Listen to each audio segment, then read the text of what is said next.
Good morning. Welcome back to our Monday podcast, Finance and Business Mondays. It's a continuation of our F series. It's F2. We start on Sundays for F1. F2 is about finance, business, strategies, and anything about entrepreneurship. It's the 9th of April, 2018. Can you believe it? We're on the second week of April already. And summer's just around the corner. And today we are going to speak with a business strategist, a business leader, well-renowned and well-respected in the academic circles and the business circles here in Toronto. He's been invited to many times in various universities and invited over to companies to speak to employers and employees and leaders of industries. Mr. Alexander Michael Gittens is in the house, and it's very compelling when you listen to this man. You will have a special moment because you will see a lot of insights and a lot of wisdom that all of a sudden sparks in your mind. It's better if I just let you listen a little bit about a snippet in our conversation. Let's take a listen. Is there a connection between the business strategy and the musical background that you... What a question. That's a really cool question, because the 10,000-foot view would say no. They would say these are different things. But they're actually concentric circles. Just like when you throw a pebble in the water, it ripples outward. Mm-hmm. In music, I learned to love the way things combine. Harmonies, melodies, the way staging goes with ideas, the way lighting goes with ideas, the way you put together a show. When you're doing a concert, you want moments when you can interact with the audience, moments when you can tell a story and have big crescendos. So I bring those artistic sentiments to everything that I do, those lessons, those storytelling, and I didn't realize until recently how apt that is and how instrumental it's been in what I do. But I bring that art and that beauty, I try to everything I do. Yeah. There you go, folks. That was just a little foretaste, a little sip from a fountain of wisdom, a fountain of knowledge and revelation from a wise man who teaches CEOs about business strategies, university business students about strategies, about greatness. So please don't go away. When we come back, we will listen to a full interview with Mr. Alexander Michael Gittens.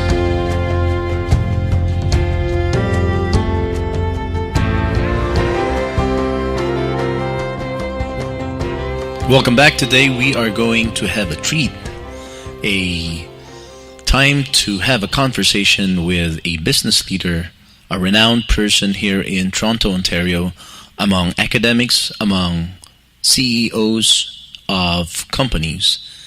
Mr. Alex Michael Gittens is a consultant in business. He's a strategist, an author, and a speaker.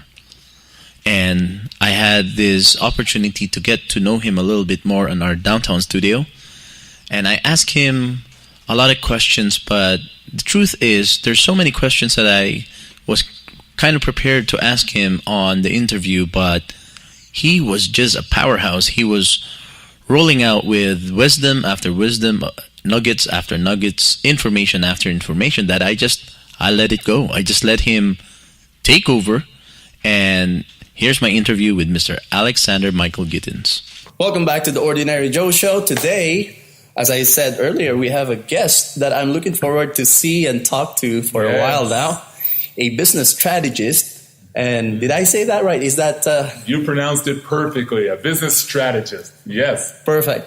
Mr. Alexander Michael Gittens is in the house. Thank you very much for joining me here, sir. Pleasure to be here. Thanks for having me. Thank you. Let's start off with... let's know a little bit more about you. Yeah, well, how far back are we going to go? Let's go all the way back. When the doctor slapped your butt and say, give me a big cry.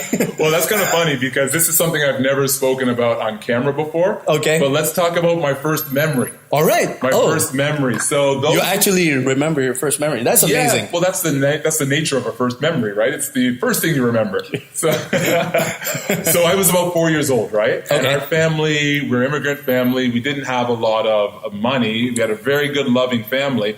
And from a young age, I was identified as a musical prodigy. Okay. And I remember it was my 4th birthday party, and my parents planned a surprise. So I didn't even know what was happening. But it turns out that they had bought me this hippopotamus piano, and you could play it and all of that. And I thought it was the best gift of all. I was so happy. But then on top of it, now remember, we're not a very wealthy family. Okay. They had purchased 4 whole donuts. With the piano. With the piano, and they had put candles in the donuts.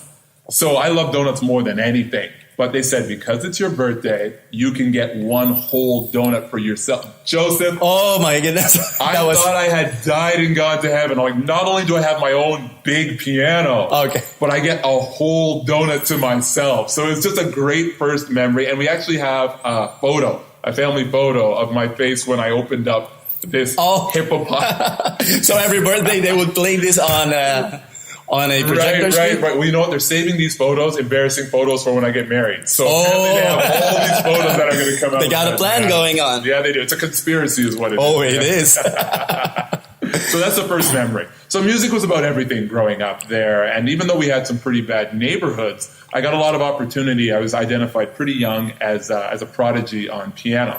So because of that, because I was playing classical music, I was in a lot of settings that maybe people from the same neighborhood as me wouldn't have had a chance to be in.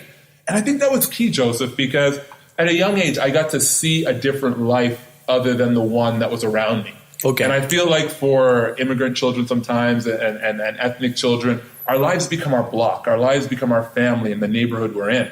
But I had this great opportunity to get to travel a little bit and see other things. And it sort of it sparked my ambition, and it made me want to reach for higher things. Yeah, so that's my childhood. Awesome. Which one has a better impression to you, the piano or the donut? Well, let's put it this way. Right now, I would like a donut. But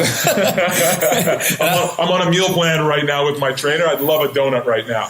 But throughout my life, I think definitely the piano. Because when I was on stage maybe performing, and I performed up to 7,000 people in a hockey arena, I performed at church, in the community, overseas. No matter how nervous I'd get, no matter how anxious I would get, those 88 keys were always the same. So is this a full-size piano? The hippo piano was Oh, no, the hippo piano, I mean, to a 4-year-old, it was gigantic. It probably had 1 octave, maybe an octave and a half. But then growing up, once I got full-size piano, maybe walking up on stage, I'm nervous. Maybe walking off stage, I'm nervous. But once I sit down in front of those 88 keys, I can play them in the dark. It's been the same my whole life. So I might think that even before the 4th birthday, you already shown some sign. Definitely. That's why they chose the piano. It's kind of cool that you mentioned that. So we had a music pastor at our church. And we had a large church, and they would put on Christmas cantatas, Easter plays. And because the church was so large, they would actually have live animals that they'd bring in for the nativity scene. And then for Palm Sunday, Jesus would ride in on a donkey. And so those images and the music stuck with me. So one day, the music pastor from the church was at our house, and I was tapping out the rhythm from some music that he had written. And no one knew what I was doing, but he picked up on it right away. And so when I was about 2.5 or 3 years old, he told my parents, get that kid music right away. So they didn't realize how serious he was about it. But I was identified as a musical prodigy very, very young. Yeah. That's awesome. Kind of cool. Yeah, that's awesome. Yeah. Is there a connection between the business strategy and the musical background that you... What a question. That's a really cool question, because the 10,000-foot view would say no. They would say these are different things. But they're actually concentric circles. Just like when you throw a pebble in the water, it ripples outward. Mm-hmm. In music, I learned to love the way things combine. Harmonies, melodies, the way staging goes with ideas, the way lighting goes with ideas, the way you put together a show. When you're doing a concert, you want moments when you can interact with the audience, moments when you can tell a story and have big crescendos. So I bring those artistic sentiments to everything that I do. Those lessons, those storytelling, and I didn't realize until recently how apt that is and how instrumental it's been in what I do. But I bring that art and that beauty. I try to everything I do. Yeah, well, I remember trying to get my little 6-year-old now to piano lessons. Sure. And one of their big flagship slogan at that place was that it actually helps. Something like they were saying, kids that are involved in music has higher IQ. Oh, okay. Yeah, so that's amazing. Sure. Yeah. So what got you? Other than being a piano prodigy, is there anything else that you were so interested in as a kid?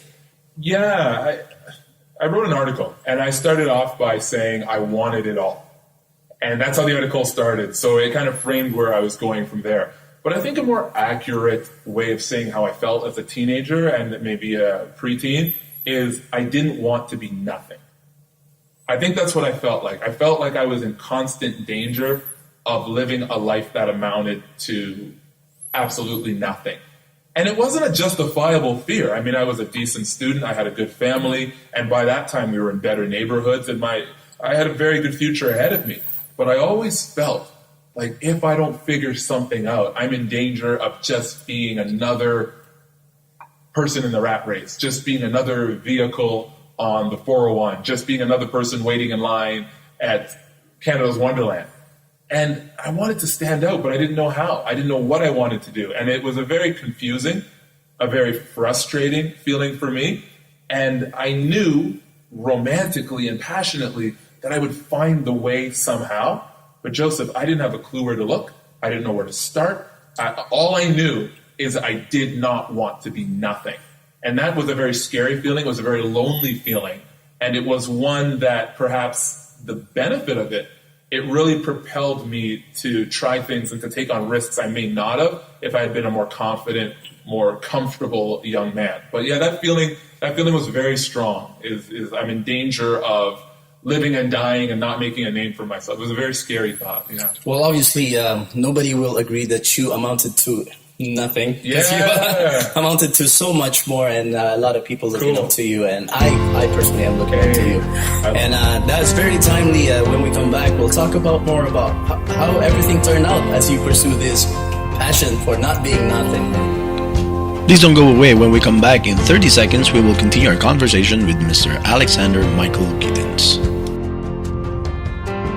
A friendly reminder to all our podcast listeners on iTunes, SoundCloud, and Spreaker, and also our podcast viewers on Facebook, video, and YouTube.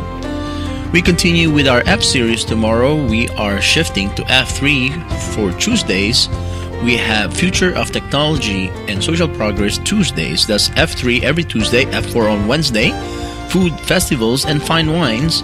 Thursday, we shift to F5, which is fitness and fashion. F6 for our F series. On Friday, we cover films, music, books, and art. And we make a full circle by Saturday. We are going to touch on the topic of faith, family, and kids. And back to our first F1 again by Sunday with flights and destination. So please stay tuned. We are going back to our conversation with Mr. Alexander Michael Gittens, a business leader, a business strategist. You don't want to miss this. Stay tuned as we get back to our interview. Welcome back. Thank you for sticking with us here again, and still, Mr. Alex Michael Gittens. Yeah. Oh, sorry, Alexander. Close enough. Alexander Michael Gittens. There we go. Still looking forward. Fast forward to 2017. Okay. So what's Mr. Alexander busy with, and what are you up to? Yeah, well, 2017, 2018 is a kind of a cool year for me. It's a transitional period. So I've been working for the last 11 years specifically, building my consulting company and doing a lot of research for the way in which I want to live. I'm at the age now, I turned 40 this year, thinking about what kind of man do I want to be? What are the pillars upon which I want to base my life? And you look like you're in your mid-20s. Sorry. Do I? Yeah. You must have got the good side. Yeah. it's the athleticism, right? Sure, let's go with that. Yeah. But it's been a good thing because as I've been on this journey for my own purposes, decide what kind of man I want to be, etc., I've discovered some pretty cool universal truths about respect and about hard work and about legacy that I've been able to share on different stages as a speaker and then in the written form as well as an author. So it's just been a blessing. I've had a chance to visit different universities, different conferences, and do a little bit of traveling as well, sharing some great ideas about what it means to be great, what the purpose of greatness is, and what the process of it is. So it's just been a blessing and a lot of fun too. I remember one of your video promotions. Okay, yep. About something about greatness. Like people are always wondering how to be great. Exactly. Right? Yeah. And I really like that. Because greatness, that's part of our history. Everybody wants to be great, but not everybody makes it there. Well, notice in the first segment we were speaking about not wanting to be nothing. And so even in that sentiment, there are some of the seeds of greatness there. But then once you begin, as I did, to strive and go down the wrong path or go down the right path or just go after money and fame and recognition, then you start to ask yourself a larger question. Why? Why did I want to be great in the first place? What is greatness? What's the process of it? But more importantly, Joseph, what's the purpose? For most people, that will be their definition of greatness. Sure. Money, influence, fame, power. Yeah. What would be Michael Gittens' definition of greatness? Yes. So my definition of greatness has two components to it. So I'm going to give you the short version, and then we're going to unpack it, because it's actually pretty important to illuminate the nuances of it. Okay, so here's the short version of it, the equation. Greatness is the best possible you multiplied by the biggest positive outcome. That's awesome. Or we can use the word impact. That. So let's do it again. I like that. Okay. Impact. So we're looking at the best possible you multiplied by the biggest positive impact. I think for our viewers also, for them to not forget about this, we'll excuse your logo for a second there, and we'll put the So this formula. is happening above my head. Yeah, it's happening right now. The magic of television. Perfect. But then let's unpack that a little bit more, because becoming the best possible you, that sounds a lot like working hard and doing your best, and that's not what we're talking about at all.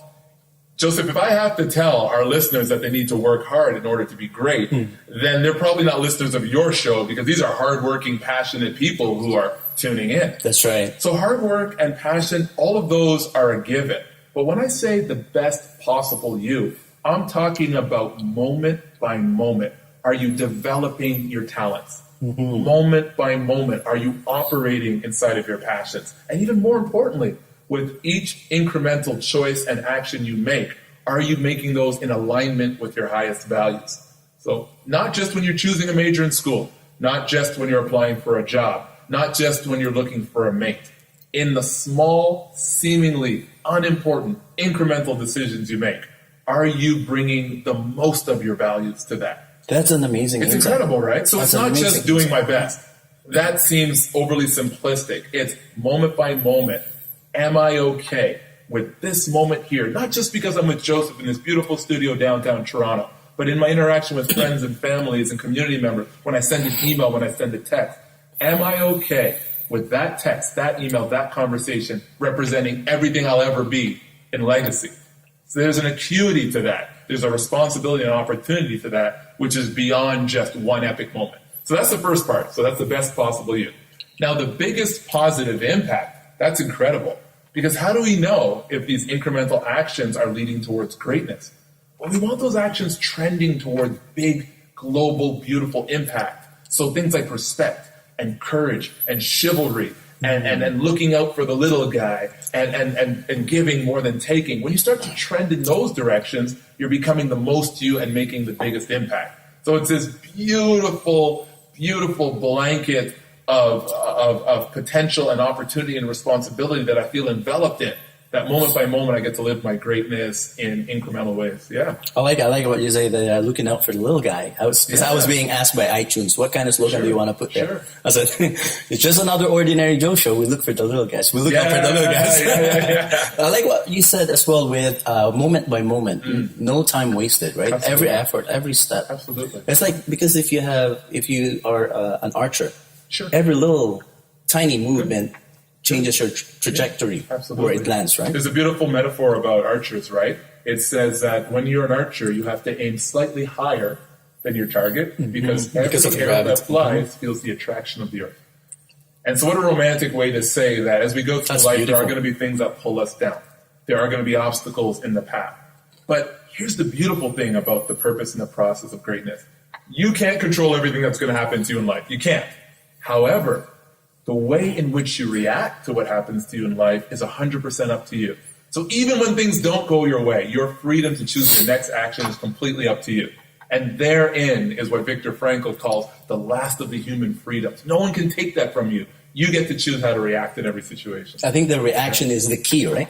It is. Because either bad or good, if you reacted or responded the right way, it actually benefits. And how do we know if it's right? We get right back to the greatness equation.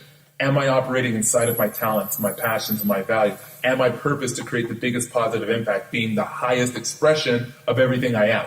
So it's this beautiful revolution that happens between what's happening in the world. How am I going to respond inside of my values? What am I going to do? How am I going to manifest all that I am? And the cumulative effect of those incremental actions is something called greatness. That's awesome. That's So cool, awesome. huh? It's beautiful, it's poetic, and more than that, it's actionable, it's tangible, and it's immediate. It's something you can do right now, and if you're truly interested in being greatness, you do it in every collection of moments from now until your last. Ordinary Joes and Ordinary James was listening to our show today. I hope you're picking up a lot of insights and a lot of poignant points that you can apply in your life. Don't go away. When we come back, we still have Mr. Alexander Michael Gittens. Please don't go away. When we come back in 30 seconds, we will continue our conversation with Mr. Alexander Michael Gittens. A friendly reminder to all our podcast listeners on iTunes, SoundCloud, and Spreaker, and also our podcast viewers on Facebook, video, and YouTube. We continue with our F series tomorrow. We are shifting to F3 for Tuesdays. We have Future of Technology and Social Progress Tuesdays. That's F3 every Tuesday, F4 on Wednesday. Food, festivals, and fine wines. Thursday, we shift to F5, which is fitness and fashion. F6 for our F series. On Friday, we cover films, music, books, and art. And we make a full circle by Saturday. We are going to touch on the topic of faith, family, and kids. And back to our first F1 again by Sunday with flights and destination. So please stay tuned. We are going back to our conversation with Mr. Alexander Michael Gittens, a business leader, a business strategist. You don't want to miss this. Stay tuned as we get back to our interview.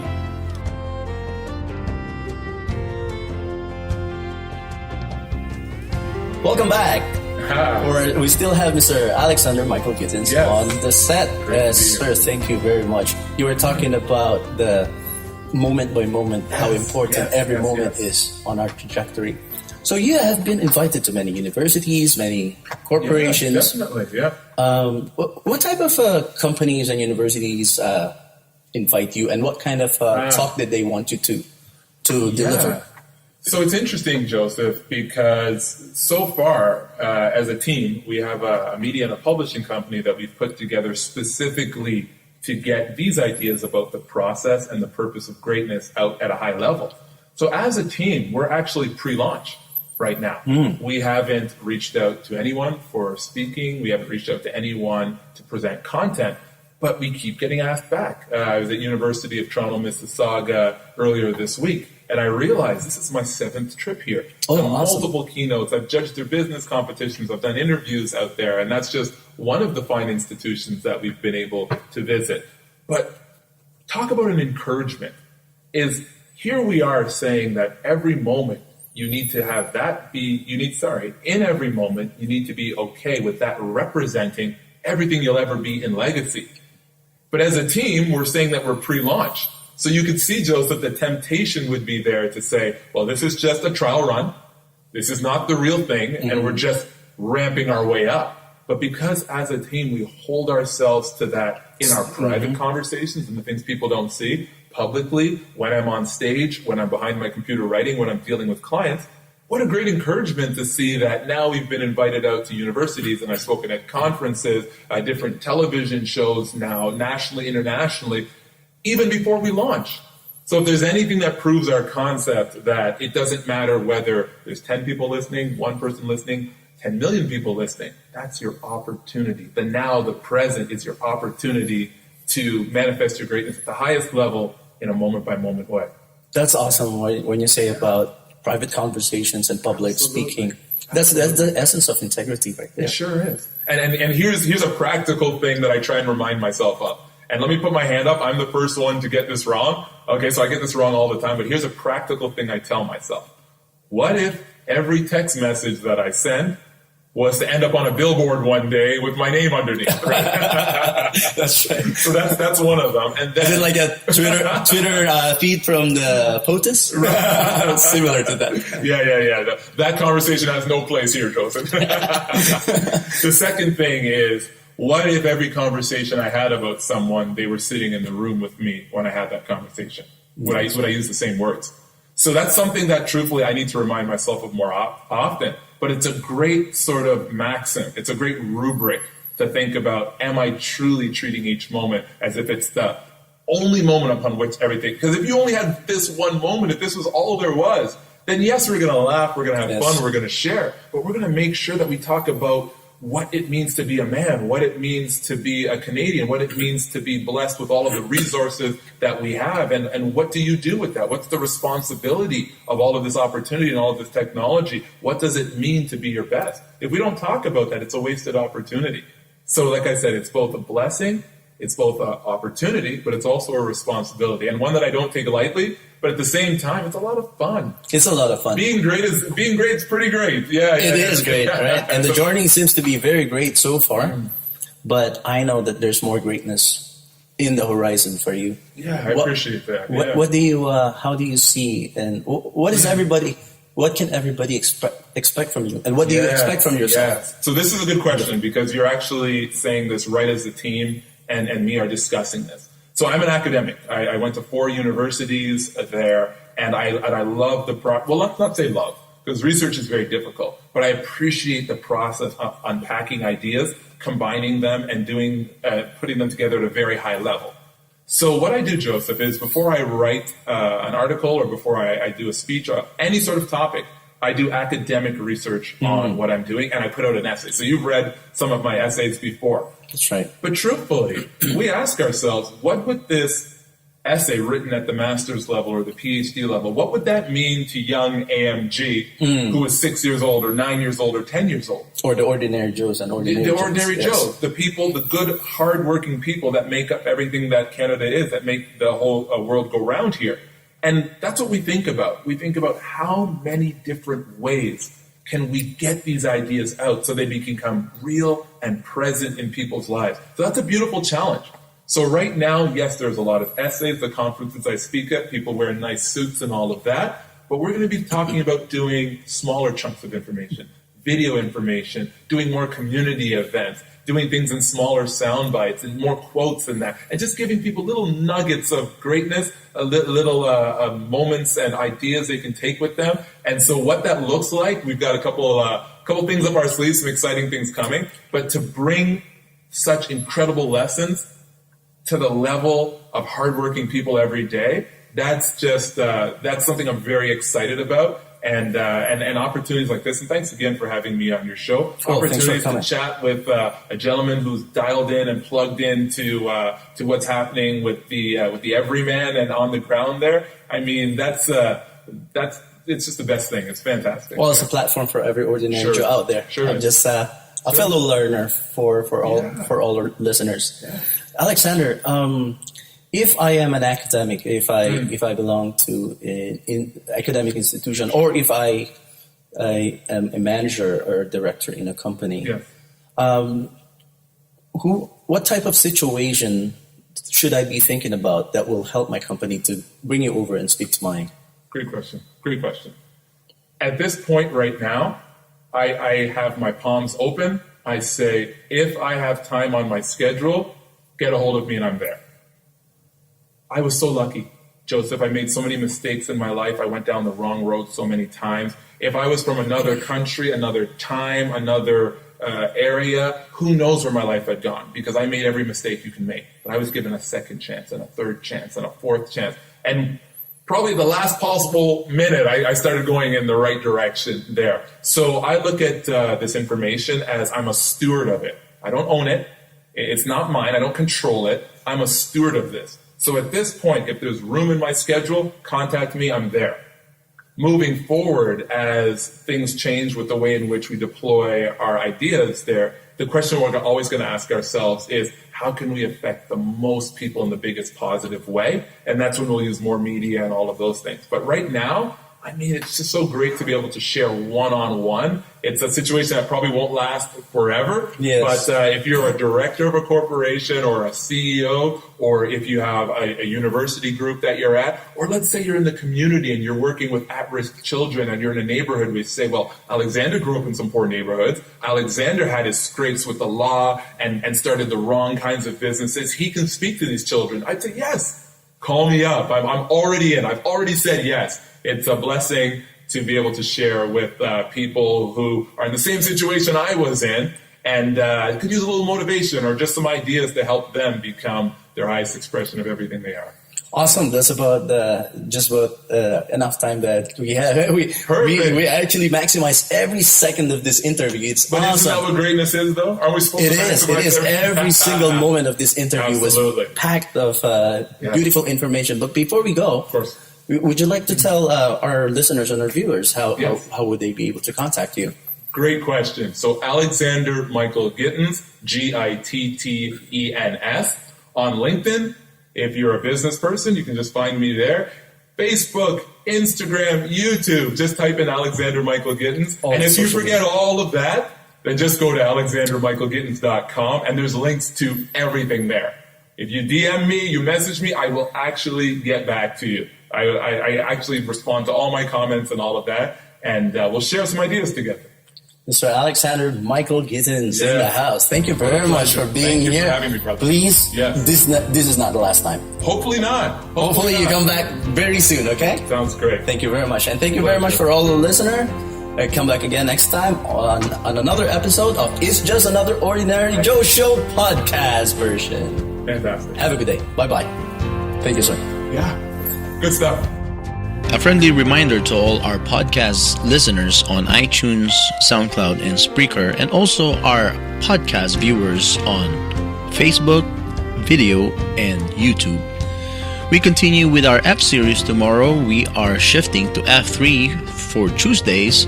We have Future of Technology and Social Progress Tuesdays. That's F3 every Tuesday, F4 on Wednesday. Food, festivals, and fine wines. Thursday, we shift to F5, which is fitness and fashion. F6 for our F series. On Friday, we cover films, music, books, and art. And we make a full circle by Saturday. We are going to touch on the topic of faith, family, and kids. And back to our first F1 again by Sunday with flights and destination. So thank you all for listening to us today. We hope to see you again for another episode of It's Just Another Ordinary Joe Show podcast version. Please invite your friends, your family to come over and listen to us. Remember, you can find us on iTunes, Spreaker, and SoundCloud on audio. And for video podcasts, we are available and free for access on Facebook page, videos, and YouTube. God bless you all, and we'll see you again in another episode of It's Just Another Ordinary Joe Show podcast version. God bless you all, and we'll see you again very soon.